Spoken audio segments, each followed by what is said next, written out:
If you're just joining me, welcome. Stay until the end and drop the name of your city in the comments. I love seeing how far this story travels. Because what happened to me still doesn't feel real.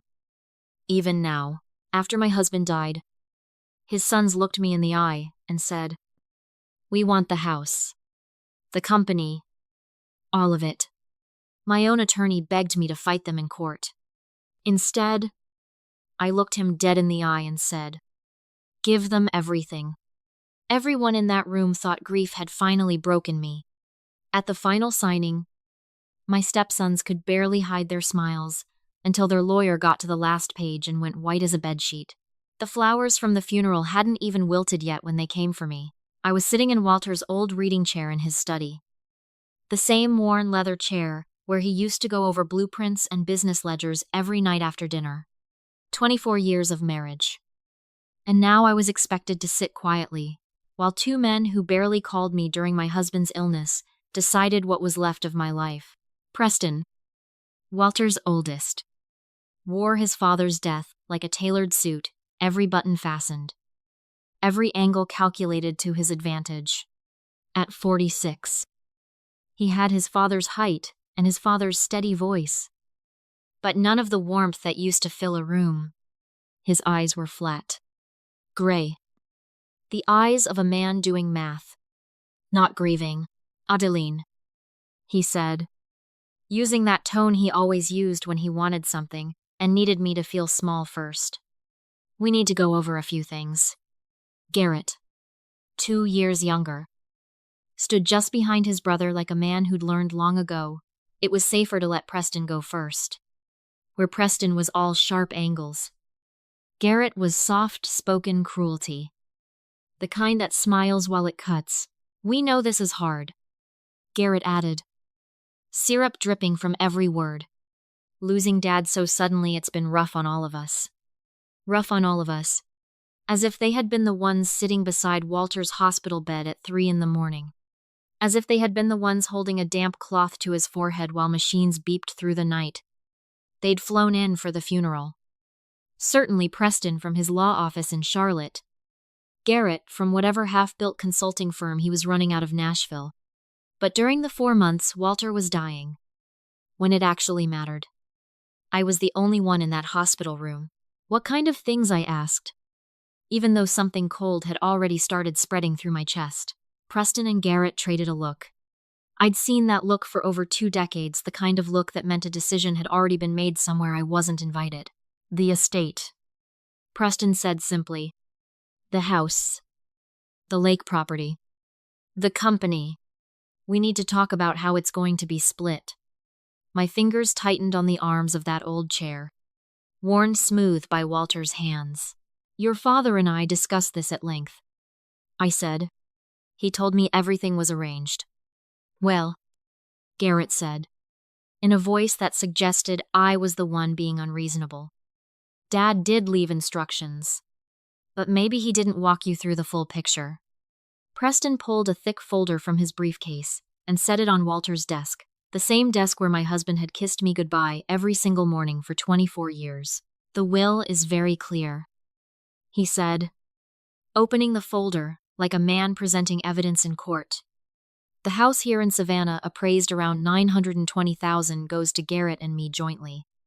The lake house on Lanier, roughly $680,000, also comes to us. The company holdings, another $350,000 or so, get split between us as well." Every figure hit me like a slap. Our home, the place where Walter and I hosted Thanksgiving every year, where we danced barefoot in the kitchen on our anniversary, where he told me for the first time that he loved me, gone. The lake house where we spent our honeymoon, gone. "And what happens to me?" I asked quietly. Garrett shifted in his seat. Preston didn't blink. "There's the life insurance," he said. $180,000. That should be plenty to help you get settled somewhere smaller. $180,000. For a 61-year-old woman who had given up her own career as a school teacher to run Walter's household, raise his sons after their mother left, and nurse him through cancer for 4 brutal months. I see, I said, though I saw nothing at all. It's not personal, Adeline, Garrett said, and the false gentleness in his voice made my skin crawl. Dad always wanted the family assets to stay in the bloodline. You understand. Bloodline. As if 24 years as their father's wife, as their stepmother, meant absolutely nothing. As if love only counted when it came with matching DNA. Of course, Preston added, closing the folder. We're not heartless. You can stay in the house for 30 days while you find somewhere else. 30 days. They thought 30 days was generous. I looked around that study, the shelf of Walter's first edition novels. The window overlooking the garden we planted together. The little silver-framed photo on his desk of the two of us at our wedding. Laughing at some joke I could no longer remember. There's one more thing, Preston said.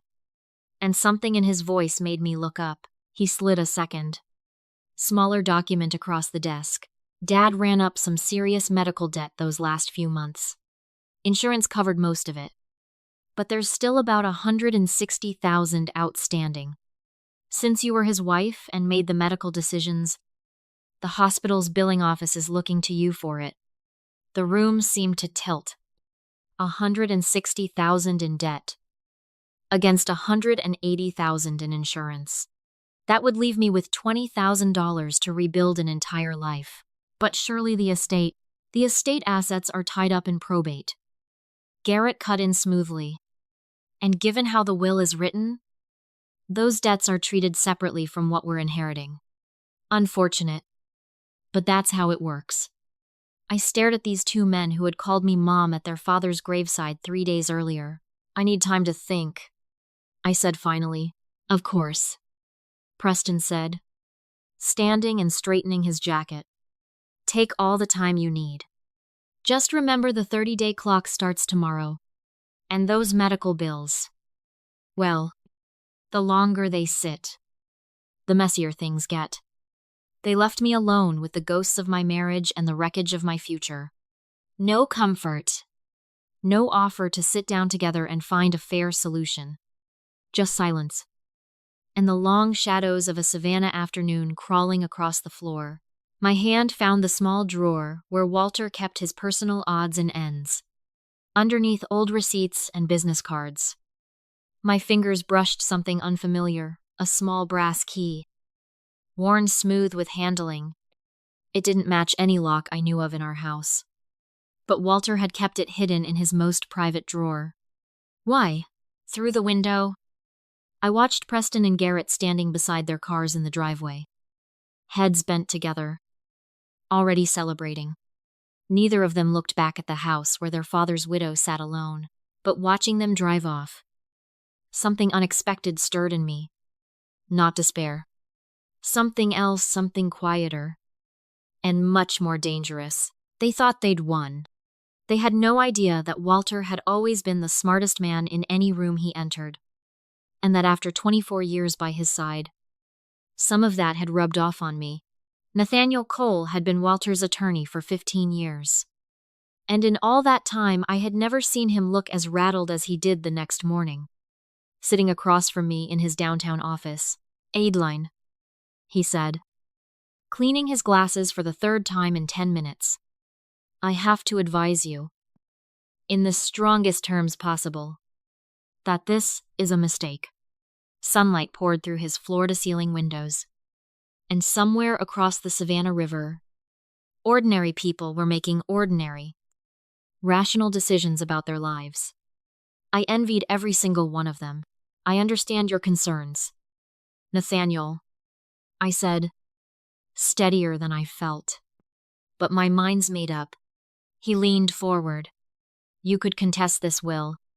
There are irregularities questions about your husband's state of mind during the final revision. We could delay probate.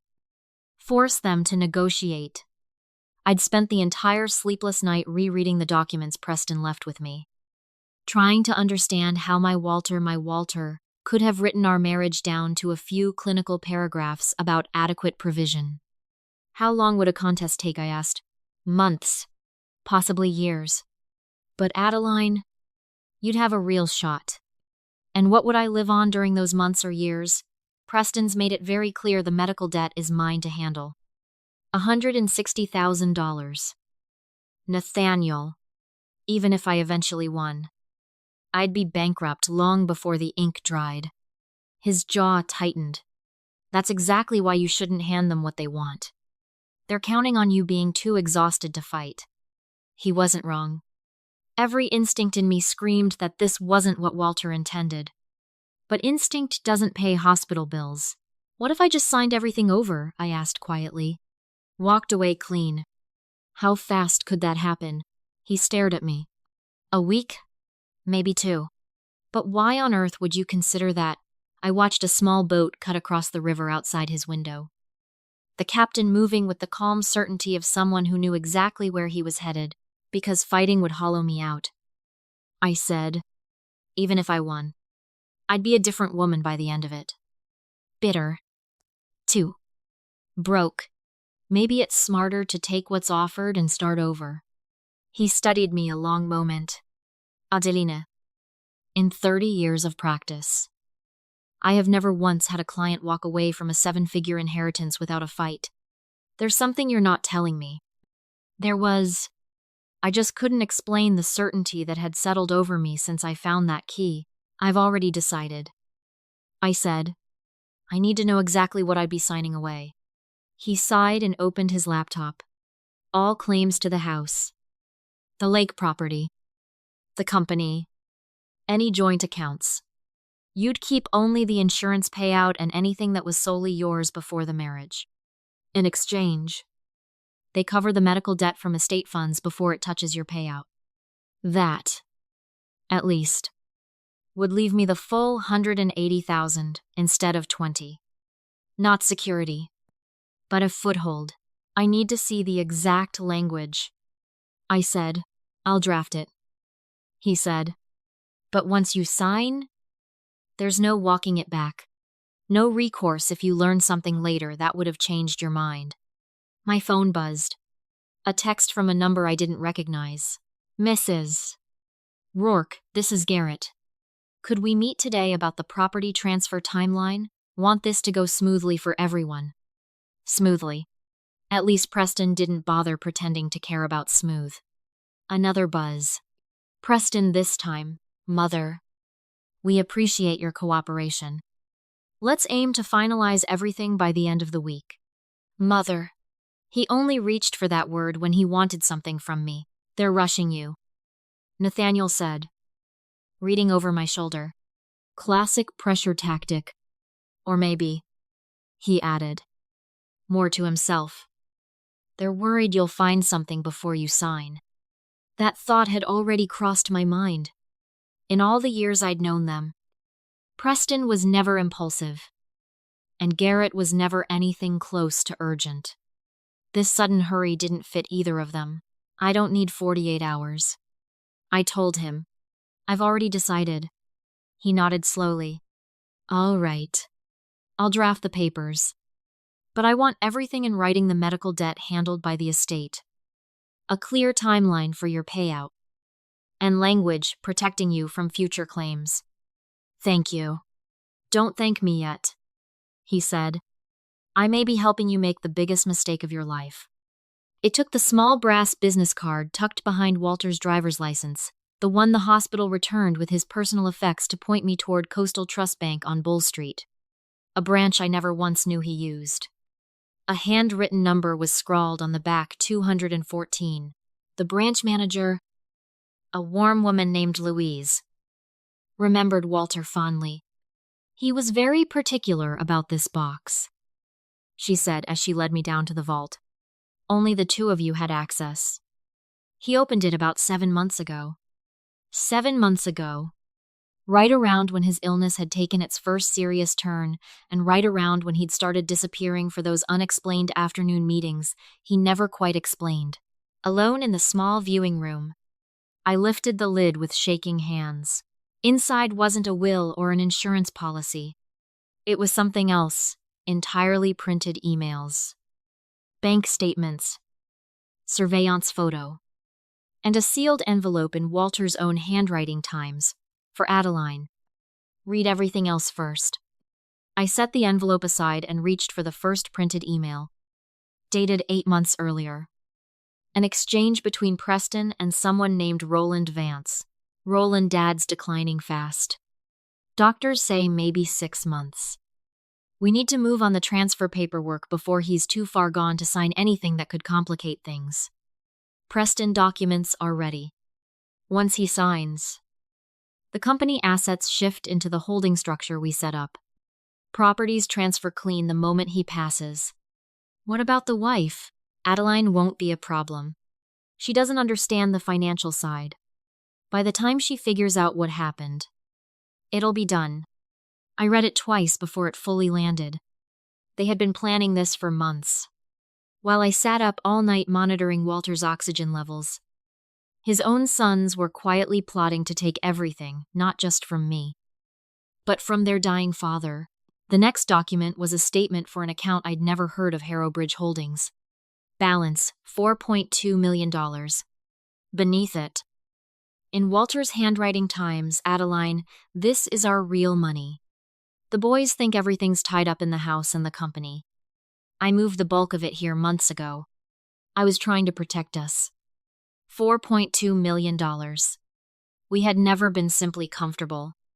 Walter had been quietly, seriously wealthy, and his sons had spent the last months of his life trying to rob a dying man blind. Next came a folder labeled Times Private Investigation Confidential. Inside were photographs of Preston walking in and out of a casino outside Biloxi. Dated over more than a year. Sometimes staying multiple nights. The attached financial summary showed he owed nearly $210,000 to various creditors, most tied to gambling. Garrett's file was no better. His consulting firm turned out to be a rotating series of failed investment schemes that had cost his clients, several of them elderly retirees, close to $280,000 of their own retirement savings. Both of Walter's sons were drowning in debt.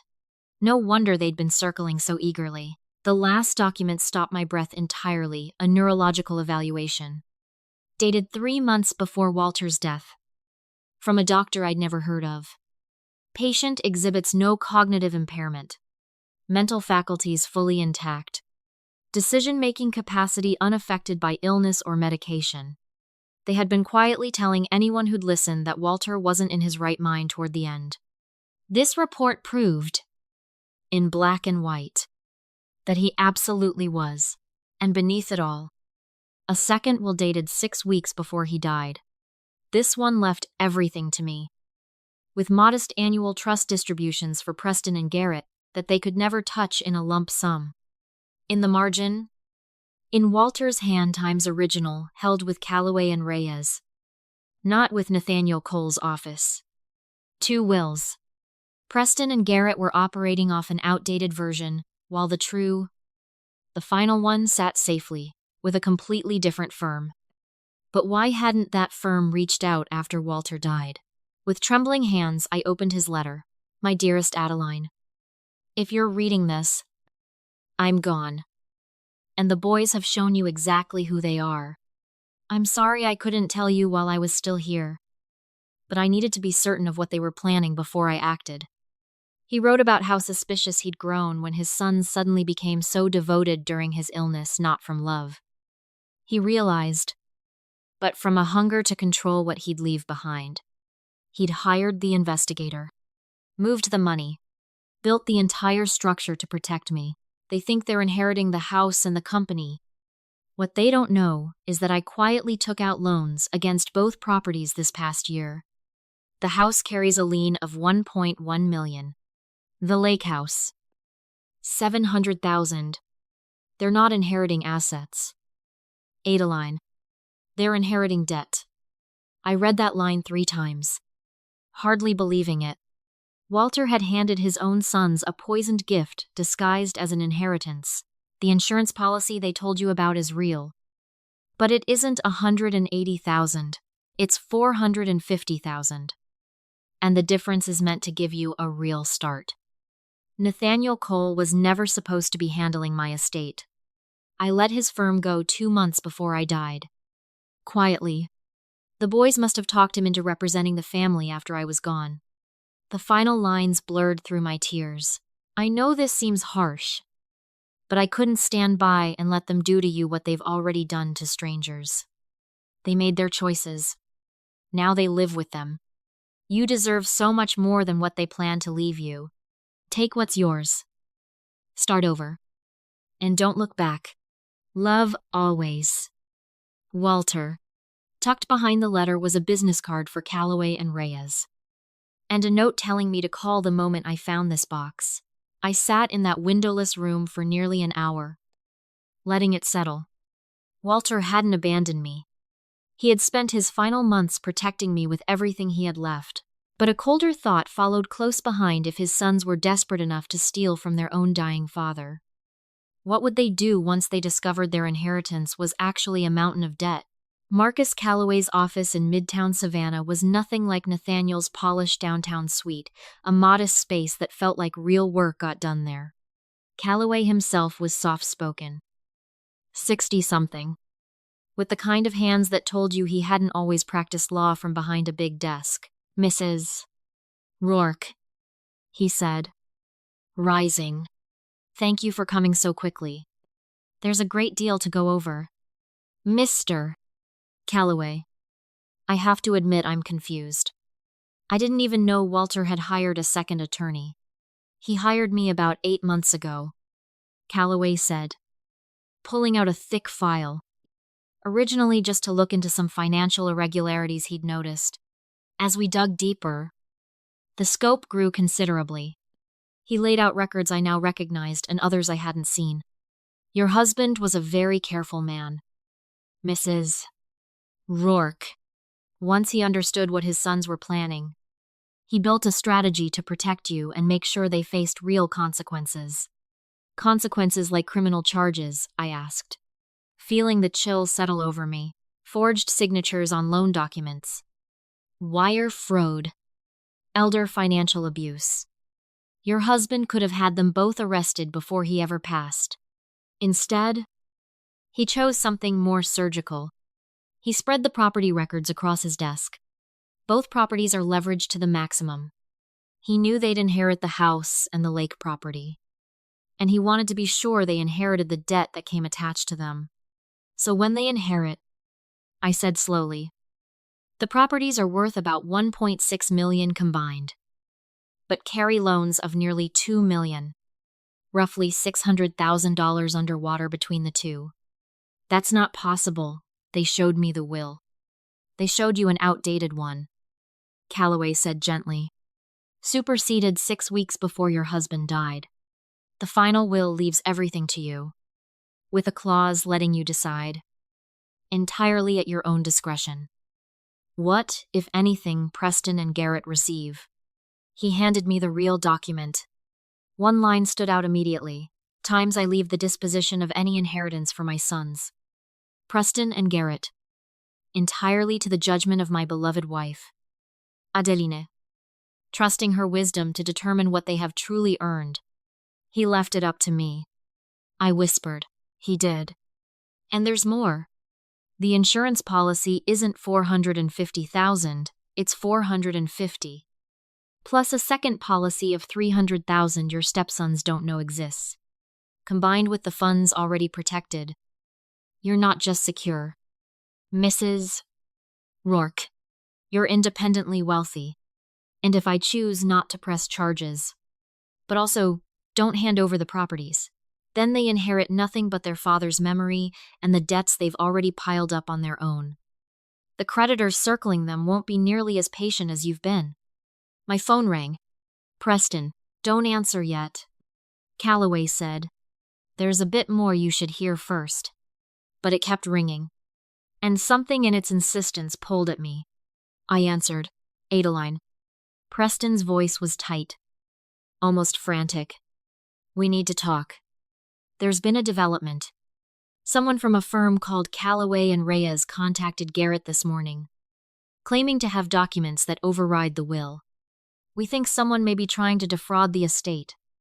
I looked at Calloway, who was fighting back a smile. I don't understand what kind of documents. I said carefully. Papers that don't add up. Listen, I think you should come to Nathaniel's office right away. We need to sort this before you sign anything you'll regret. They'd realized something was wrong, and they were panicking. I'll be there in an hour, I said, and hung up. Calloway leaned back. So, Mrs. Rourke, the moment of truth. What would you like to do?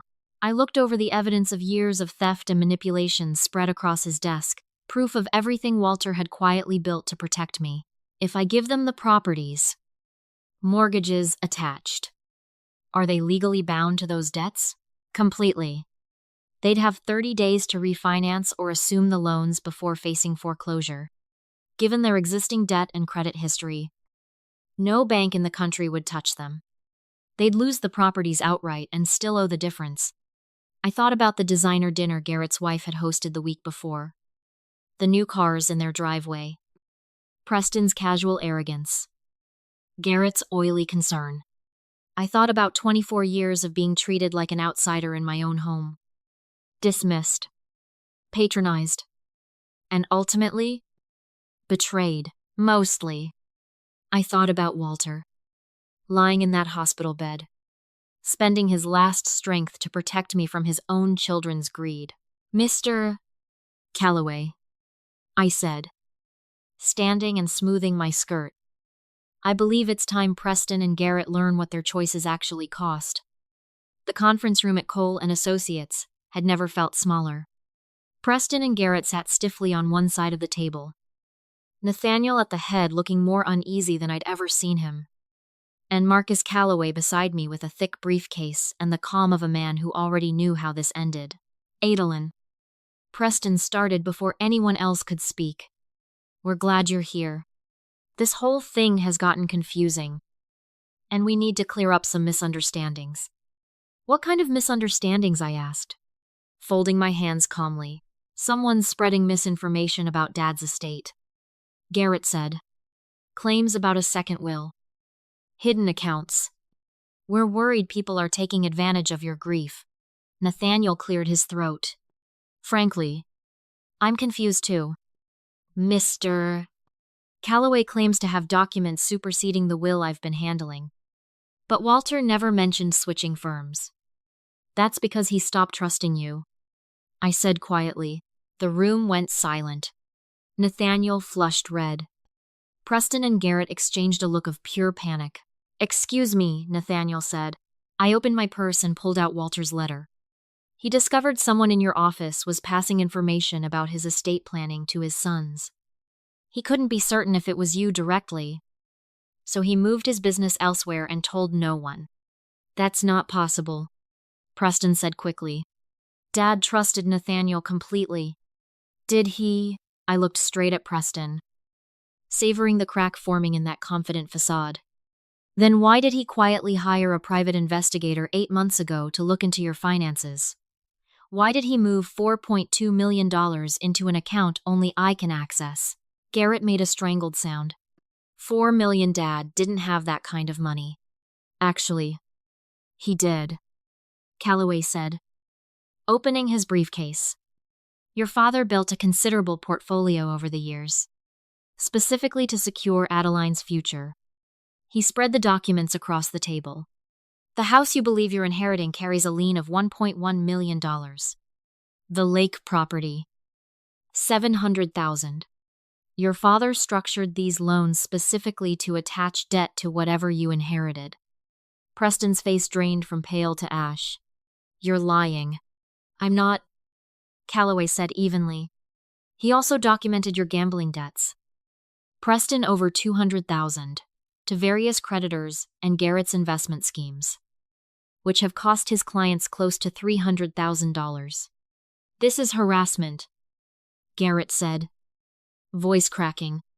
You can't prove any of it. Calloway pulled out another folder. Forged signatures on loan paperwork. Wire transfer records. Recorded conversations discussing how to manage your father's estate while he was still dying in that hospital bed. I can prove all of it. The temperature in the room seemed to drop.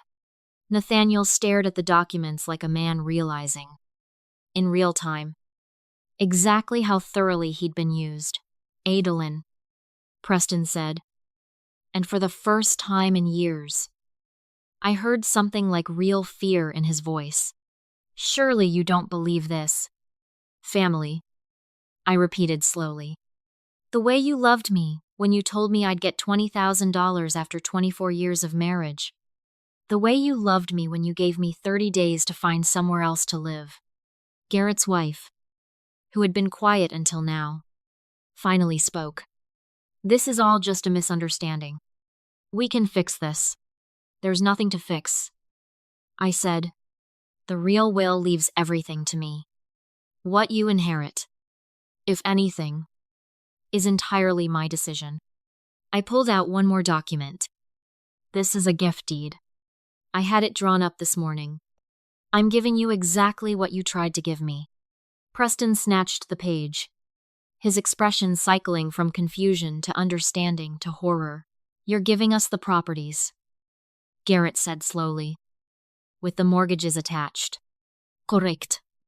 You'll own roughly $1.6 million in property, with $2 million in debt against it. About $600,000 underwater. Fitting, given where you both already stood. You can't do this, Preston said, though his voice had lost all its edge. I can. It's exactly what your father intended. He wanted you to face what you'd earned. Nathaniel finally spoke. Adolin, this is highly irregular. Perhaps we should take time to consider. No, I said. I've considered everything. You can accept the inheritance as it stands. Or you can walk away with nothing. Those are the only two doors here. And if we refuse, Garrett asked, Calloway answered for me. Then Mrs. Rourke pursues criminal charges for elder financial abuse, fraud, and forgery. The evidence is more than sufficient. Both of you would be facing real prison time. The silence stretched long enough that I could hear the clock on the wall.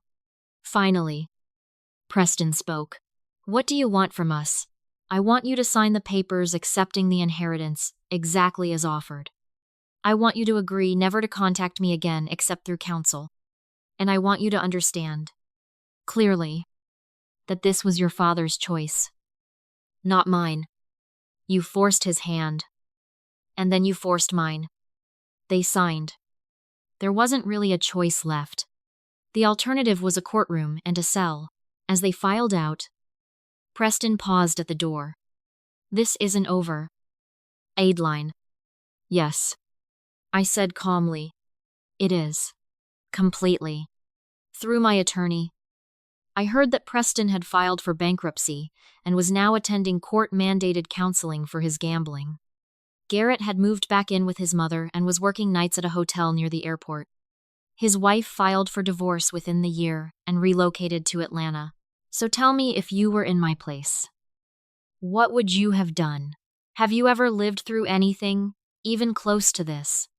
Let me know in the comments below. And don't forget to stay tuned. I've got 2 more stories waiting for you that this channel's regulars swear by. Thank you, as always, for watching until the very end.